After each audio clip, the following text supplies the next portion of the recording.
Why do so many chosen people end up leaving the church? This question touches many people's hearts, especially those who feel within themselves a call to something greater, something that seems to be beyond what they find in church or in the words of a religious leader. Have you ever felt that something about the way the church works today doesn't make sense? As if, even though you're there, something is still missing? Perhaps a real connection with God, that real flame that should guide our lives? This happens more often than you might think, and that's what we're going to talk about today. In this video, we'll explore the reasons behind this feeling of unease and understand what it has to do with the chosen ones. We'll reflect on how many churches, unfortunately, have put aside essential values such as faith and true devotion to God. Instead, some end up focusing more on materialism and appearances. We'll also see what the Bible says about this conflict between the spiritual and the material, and how the elect can find a direct connection with God without relying on things that no longer touch their hearts. As you listen to this message, think about your experience. Have you ever felt uncomfortable in a church or questioned whether it was the right place for you? Share it in the comments. We want to hear your story. And if you know someone who's going through something similar, send them this video to help. Don't forget to subscribe to the channel and activate the bell so you don't miss any of the next videos. Let's reflect together and grow on our journey with God. Now let's begin this important reflection. Many people, especially those with a stronger spiritual sensitivity, have experienced deep discomfort when attending church. It's as if something is out of place, a feeling that the space that should offer peace and refuge for the soul has become strange and distant. This feeling, however, is not a sign of a lack of faith. On the contrary, it is evidence that you are growing spiritually, becoming more aware and attentive to your surroundings. This restlessness is like an awakening, an invitation to question and seek a more authentic connection with God. The chosen ones have a special sensitivity, almost like a radar, which alerts them when something is not in line with divine values. They notice, often subtly, when the essence of spirituality gives way to superficial practices or interests that don't reflect God's true love. Unfortunately, this disconnection has become commonplace in many churches today. What should be a simple and welcoming place where humble hearts come together in search of God often becomes a stage for appearances, rigid rules, and a materialism that overshadows the true purpose of faith. Have you noticed how some churches have turned spirituality into a kind of market? There are times when it seems that the depth of one's faith is measured by how much one donates financially, or even by one's position within the congregation. Generosity is undoubtedly a virtue, but when it is used to feed vanity or support unnecessary luxuries, something is terribly wrong. For those with a more sensitive calling, these practices are like thorns that cannot be ignored, generating a discomfort that only grows. What should be a place of spiritual support often becomes an oppressive environment, adding weight to the journey of those seeking lightness of soul. This oppression leads many people to question, do I find God here? Does my soul really feed here? These questions are not signs of doubt or weakness. In fact, they are evidence of strength. It's the voice of your divine intuition, indicating that perhaps it's time to look for something more in line with your soul's truth and God's purposes for you. At first, this process of disconnection can seem lonely and even frightening. Many people are afraid to admit that they no longer feel at home in church for fear of being judged or feeling lost. But know this is not the end. It's the beginning of a new chapter in your spiritual journey. It's the beginning of a path where you can find a truer, purer connection with what God really wants for your life. And even if the beginning is lonely, this journey will lead you to a deeper communion with God and with yourself. The conflict between the spiritual and the material, one of the greatest challenges faced by the chosen ones, is the internal struggle to witness the contrast between true spirituality and the materialism that has unfortunately invaded many churches. It's a delicate subject that provokes deep reflection.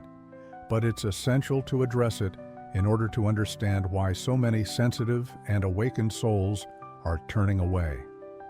This discomfort is not the result of rebellion or disinterest, but of a burning desire to live the faith in a pure way and in line with divine principles. True spirituality is like a clear river that flows directly from the soul to God without barriers, interests, or external distractions. It is an invitation to simplicity, intimacy with the Creator, and the search for inner transformation. But what happens when this flow is interrupted? When human practices prioritize the material over the spiritual? In this scenario, the essence of faith can be obscured by elements that have nothing to do with the purity of the divine connection. Jesus, in his wisdom, warned us about this trap. In Matthew 6:24, he clearly stated, "No one can serve two masters. Either you will hate the one and love the other, or you will devote yourself to the one and despise the other. You cannot serve God and money." This passage is a powerful reminder that the search for the kingdom of God cannot coexist with an obsession for the material. The human heart was not made to divide its devotion between the eternal and the ephemeral. Looking at the reality of some churches, it's hard not to notice how money has taken center stage. Luxurious and monumental temples, leaders flaunting wealth, and a constant preoccupation with exorbitant collections. In essence, it would be fine to invest resources in serving the community and caring for those in need. However, what we often see is the opposite, a disproportionate focus on status, power, and luxury, distracting from the central purpose of faith. For the chosen, this is deeply disturbing. How can we accept that the lessons of humility, love, and service taught by Jesus can be so blatantly ignored? He who washed his disciples' feet and walked among the poor never preached a faith based on ostentation or material gain. This stark contrast causes a misalignment that is hard to ignore. For those who are more sensitive to divine truth, this is like an open wound which pushes them to turn away and seek a more authentic spirituality. This departure, however, is not an abandonment of faith, but a journey towards something truer. It is the search for a connection with God that is not mediated by human interests, but by the sincerity of the heart. It is a call to return to the essence of faith, to love God above all else and one's neighbor as oneself, without distractions or corruptions. A call to true connection for the chosen ones.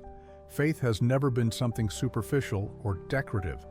It's not about appearances or material possessions, but about genuine surrender, a commitment to the truth, and a sincere search for a connection with the Creator. It is something that pulses in the heart, a living flame that yearns for a pure relationship, devoid of human interests or manipulation. Therefore, when this essence is suffocated by practices that exploit fear, guilt, or greed, it is natural for the chosen one to feel out of place, like a traveler in a foreign land. The space that once seemed welcoming and sacred no longer resonates with the soul. This conflict is more than simple dissatisfaction. It is a deep break with what does not reflect the innermost values of the heart. It's as if something inside you is whispering, softly but firmly, "This isn't right. This is not what I was called to do." This inner voice is your divine intuition, a reliable guide that directs you towards a simpler, more authentic spirituality, free from the structures that put obstacles between you and God. Don't ignore this voice, for it is the invitation to a deeper journey. It's important to remember that this turning away from institutions is not a turning away from God. On the contrary, it is often the moment when the soul begins to yearn for a deeper and more real connection, devoid of external influences.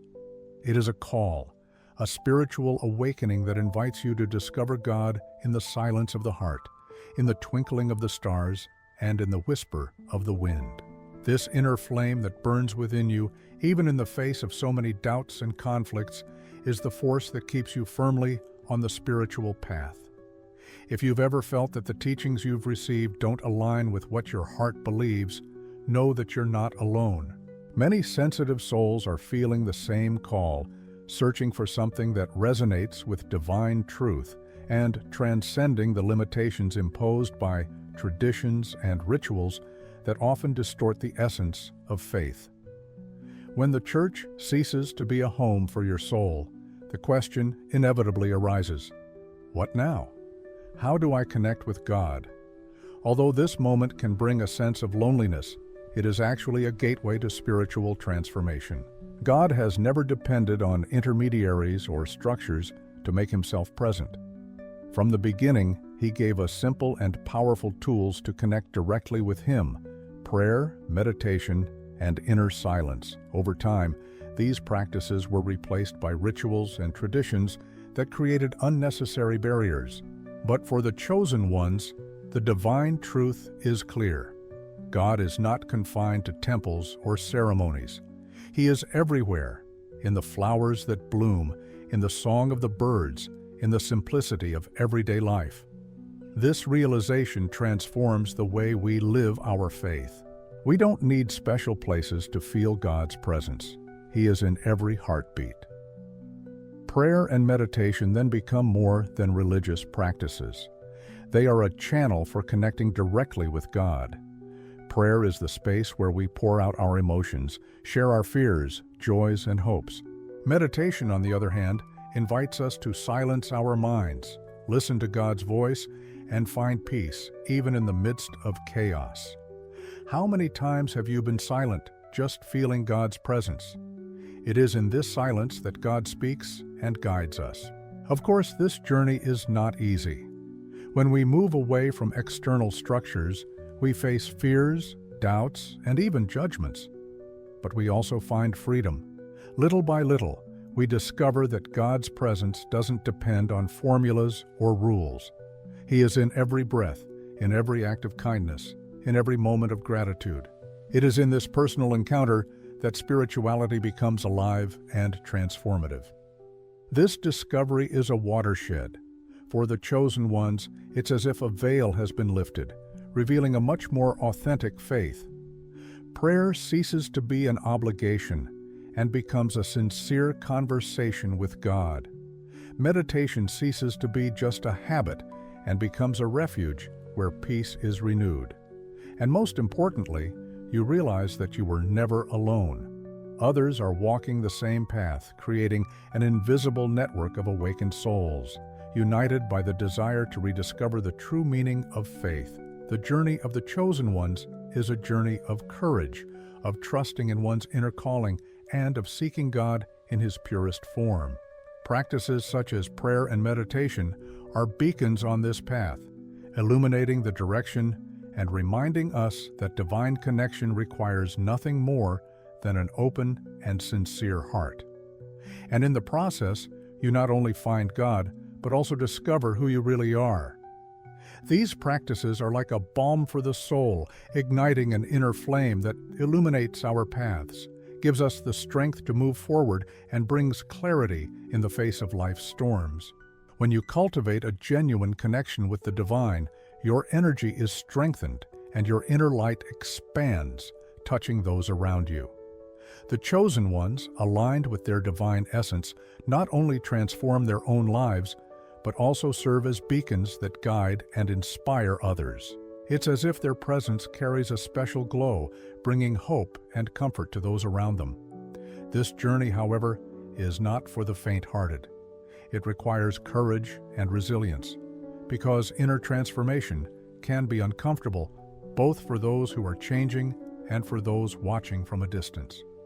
As you grow spiritually and leave behind old patterns, your light can expose the shadows of those who still resist change. It's common to face critical looks, resistance, or even alienation from those close to you. But the chosen ones understand that their strength comes from something much greater, a divine source that sustains them even in difficulties. Even in the most challenging moments, authenticity and faith become the chosen ones' greatest allies. These values help them overcome difficulties and live a true and inspiring spirituality. The journey is marked by trials and often loneliness. Friends may distance themselves, and family members may not understand your transformation, just as happened to Jesus on his mission. But just as he was guided by his connection with the Father, you too will be strengthened by God every step of the way. God never abandons you. He is always there, guiding your steps and strengthening your faith. This journey requires patience and compassion, because not everyone is ready to keep up with your pace of evolution. When criticism comes your way, choose to respond with kindness and wisdom. Often, a loving word can disarm resistant hearts and turn rejection into openness. This is how the chosen ones spread their light, not by force, but by the example of love and perseverance. Every challenge you face is actually an opportunity to strengthen your connection with God. It's a chance to learn to rely less on external approval and more on the truth that dwells in your heart.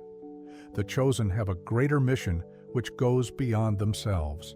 Their actions and energy impact the collective, inspiring others to find the path of faith and light. Remember, challenges are like the pressure that shapes a diamond. They reveal the inner brilliance that is destined to light up the world. Faith does not mean the absence of fear, but the courage to move forward, even when everything seems uncertain. Maintaining practices such as prayer and meditation is fundamental to renewing your strength, aligning your energy, and finding answers within yourself. These moments of communion with God allow you to overcome obstacles with resilience and fulfill your divine purpose. If at any time you feel that you are losing your way or that the weight of the difficulties is too much, know that you are not alone. Seek refuge in your spiritual practice. Prayer doesn't have to be elaborate. Sometimes it's enough to open your heart sincerely and talk to God like a friend. It is in this space of vulnerability that you will find the peace and relief you so desperately seek. The chosen are called to be beacons of light in a world full of challenges. This means that your faith will be tested, your energy will be challenged, and your love will be put to the test. But it is precisely in these moments that the divine force shines most brightly within you. In every challenge, there is an opportunity to inspire, to light the way for others, and to be a living example of God's love. So when challenges arise, see them as invitations to grow, to strengthen your faith, and to remember that you are part of something much bigger. Every obstacle you face is a chance to show the power of divine love, to be the hope for those who are lost, and to reveal to the world that even in the midst of difficulties, God is present, guiding and supporting you every step of the way. If you feel you've been called to something extraordinary, don't ignore it. It is a gift, a reminder that your life has a greater purpose. Continue steadfastly on your journey, and may the divine light continue to illuminate every step you take. May this light not only guide your paths, but also touch everyone who crosses your path.